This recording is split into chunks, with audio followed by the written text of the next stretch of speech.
Welcome back. I'm Jessica, a registered dietitian with the Thames Valley Family Health Team. Hopefully, you've already watched the first video of this series where we talked a little bit about irritable bowel syndrome, or IBS, and some initial strategies to help you manage your symptoms. Today, we're going to talk about phase 1 of the low FODMAP diet. If you have IBS and have found that some of the common strategies for symptom management haven't worked for you, it may be time to try the low FODMAP diet with the help of your dietitian.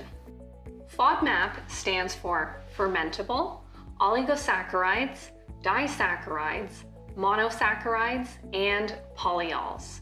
It's quite a mouthful, so we use FODMAP for short. The first step is the elimination phase. During the elimination phase, you will learn which foods are high in FODMAPs and which foods are lower in FODMAPs. With the guidance of your dietitian, you will eliminate or cut out high FODMAP foods from your diet and replace them with low FODMAP foods for a short period of time.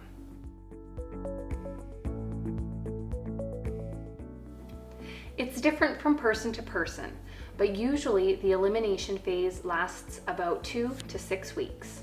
This phase is only for a short period of time, and it's not meant to last forever.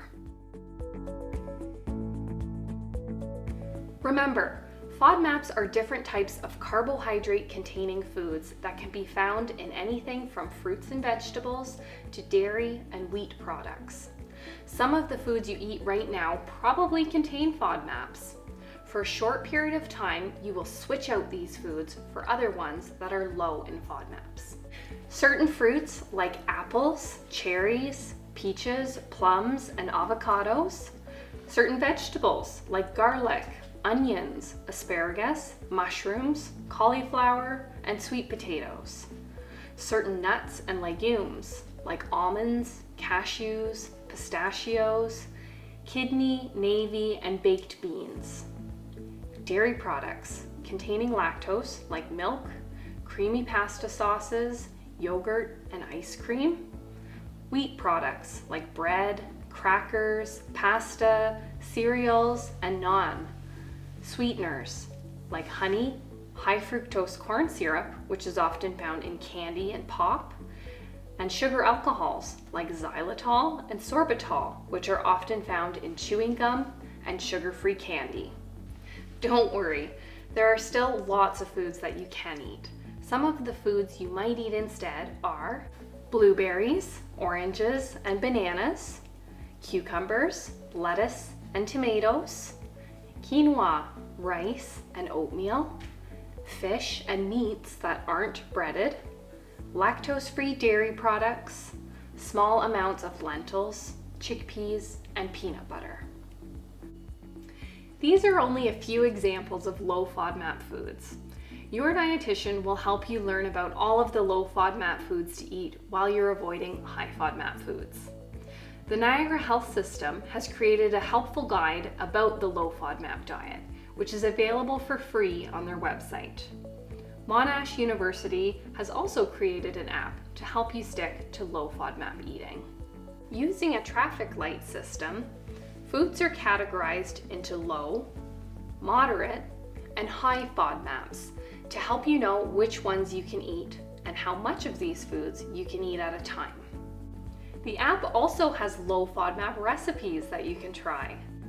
It might seem overwhelming to change how you normally eat for a few weeks. Your dietitian will help you along the way, including how to read labels for high FODMAP ingredients.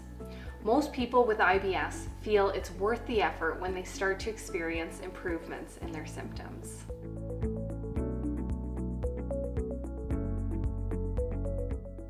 No, this phase is more about cutting out certain foods to see if your symptoms get better.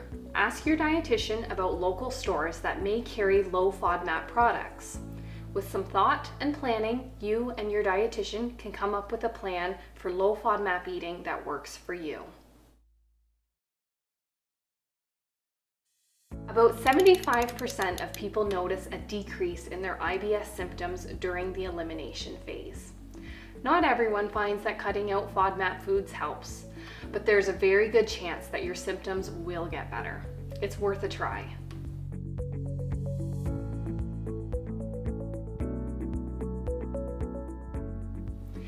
Even though there's a lot of information online about this diet and it might seem easy to follow, it's actually very hard to do correctly.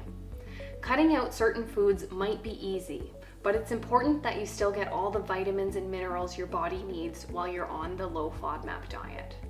Reintroducing these foods back into your diet to find out exactly which ones might cause your symptoms is also complicated.